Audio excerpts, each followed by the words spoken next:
হযরত ঈসা আলাইহিস সালাম চললেন একদা রাস্তা পথে। কিছু দূর যাওয়ার পর একজন ইহুদির সঙ্গে দেখা। তিনি বললেন, হে ঈসা, আমি তোমার সঙ্গে সঙ্গী হবার চাই, আমি তোমার সঙ্গে যাবার চাই। তিনি বললেন, হে ঈসা, তুই কোথায় যাও? আমি তোমার সঙ্গে সঙ্গী হবার চাই, আমি তোমার সঙ্গে যেতে চাই। তিনি যেহেতু নবী, তিনি বললেন, ঠিক আছে, তুমি আমার সঙ্গে যাবে, চলো চলো আমার সঙ্গে চলো। এবার একদা তিনি নিয়ে নিলেন ইহুদিকে সাথে। বহু দূরের রাস্তা তিনি চলে যাবেন, সঙ্গে নিলেন ইহুদি। অনেক দূর রাস্তা, কিছু দূর যাওয়ার পর একটা বটগাছ যেন দেখা যায়। মরু প্রান্তের রাস্তা, মরু প্রান্তের পথ, একটা রাস্তা দেখা যায়। রাস্তার পাশে একটা বটগাছ, বটগাছে তিনি চলে গেলেন।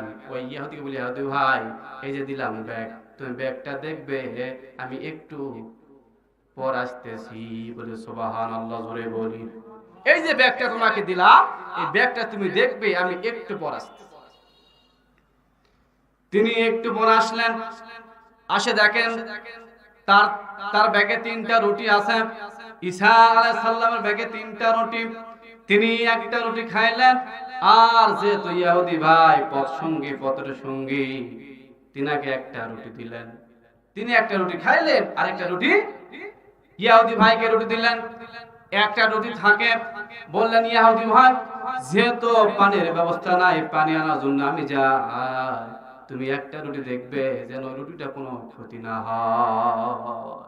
ইহুদি ভাই, একটা রুটি তুমি খাও, একটা রুটি আমি খাই, আর এই একটা রুটি ব্যাগে রাখলাম, তুমি দেখবে যে যেহেতু পানির ব্যবস্থা নাই, আমি পানির ব্যবস্থা করি। তিনি পানি আনার জন্য চলে গেলেন, বহু দূর চলে গেলেন। পানি নিলেন, কূপ থেকে পানি ওঠার পর পানি নিলেন। পানি নেওয়ার পর তিনি এসে দেখেন যে একটা রুটি ছিল, এই রুটি আর ব্যাগের মধ্যে নাই। যে একটা রুটি ছিল, ব্যাগের মধ্যে ওই রুটিটা নেই। তিনি বললেন, ইহুদি ভাই, একটা রুটি আপনি খাইছেন, আরেকটা রুটি আমি খাইলাম, আরেকটা রুটি আমি ব্যাগের মধ্যে রাখলাম, আপনি ছাড়া তো আর কেউ নাই, বলেন তো এই রুটি। তিনি বললেন, ও আমার সাথী ভাই, ও আমার ইহুদি ভাই, এখনো বলেন আল্লাহ তাআলা আপনাকে কি একটা দারুণ দৃশ্য দেখার সুযোগ করে দিলেন। যে হরিণ তোমার সামনে জবাই হয়ে গেল, যে হরিণকে আমরা খাইলাম, সেই হরিণ আবার জীবিত হইয়া তোমার চোখের সামনে চলে গেল। এখনো বলেন 3 নাম্বার উটিটা কোথায়? এখনো সময় আছে, আপনি বলেন যে আপনার চোখের সামনে 3টা হরিণ গোস্তের ভুনা হয়ে গেল, আপনার চোখের সামনে এমন একটা দৃশ্য আল্লাহ তাআলা দেখার সুযোগ করে দিলেন, এখনো সময় আছে। আমার ইহুদি ভাই, বলেন হলো 3 নাম্বার উটিটা কোথায়? বল সুবহানাল্লাহ, জোরে বলেন। এখনো সময় আছে, বলেন 3 নাম্বার উটিটা কোথায়? তিনি সেখানে বলেন, আমি জানি না। আবার তিনি মরু প্রান্তের রাস্তা, তিনি আবার বহু দূরে চলে গেলেন। যাওয়ার পর দেখা যায় বিশাল একটা খরস্রোতা নদী। এবার নদী পার হবে কেমনে? নদী পার হওয়ার কোনো রাস্তা নাই, কোনো সেতু ছিল না, কোনো নৌকাও ছিল না। এমন সময় তিনি বললেন, ওই ভাই বললেন, সাথী ভাই বললেন, হ্যাঁ নবী, বিশাল বড় সমুদ্র নদী, এই নদী আমি কেমনে পার হব, আপনি কেমনে পার হবেন?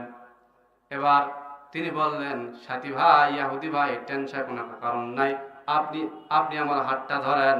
আর এই খরস্রোতা নদী, ওই হযরত ঈসা আলাইহিস সালাম হাতটা ধরিয়া হেঁটে হেঁটে পার হয়ে গেলেন। বলে সুবহানাল্লাহ। খরস্রোতা নদী, কোনো যানবাহন নাই, নৌকা নাই, কিছুই নাই। তার হাতটা ধরলেন আর নদীর উপর দিয়ে হেঁটে হেঁটে কি হয়ে গেলেন? পার হয়ে গেলেন। সুবহানাল্লাহ, জোরে বলে। পার হয়ে গেলেন নদীর ওই পার।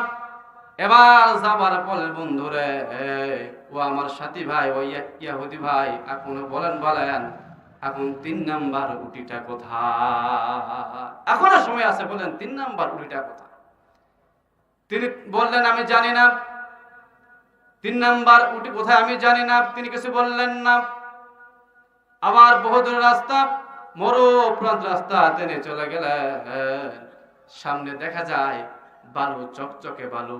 বালুকে বললেন, বালু তুমি আল্লাহ তাআলার হুকুমে 3টা স্বর্ণের টুকরা হয়ে যা। বলে সুবহানাল্লাহ। হুকুম কার? আল্লাহ তাআলা হুকুম, রব্বে কারিমের হুকুমে বালুকে বলা হলো, বালু তুমি স্বর্ণের 3টা টুকরা হয়ে যাও। 3টা স্বর্ণের টুকরা হয়ে গেল আল্লাহ তাআলার হুকুমে। এবার বলি, ইহুদি ভাই, একটা স্বর্ণের টুকরা আপনার, একটা স্বর্ণের টুকরা আমার, আর 3 নাম্বার স্বর্ণের টুকরা যে উটি বের করে দিবে তার। বলে সুবহানাল্লাহ। এবার ইহুদির মনে লোভ জেগে গেছে, যেহেতু তিনার একটা স্বর্ণের টুকরা আর নবীর একটা স্বর্ণের টুকরা, আর একটা উটির বদলে যদি একটা স্বর্ণের টুকরা পাওয়া যায়, লাভ না ক্ষতি? আল্লাহ। এবার ইহুদি তার ব্যাগ থেকে বললেন, নবী এই যে হলো 3 নাম্বার উটি। বলে সুবহানাল্লাহ। আল্লাহ তাআলা লীলা খেলা বুঝা বড় কথা বলেন।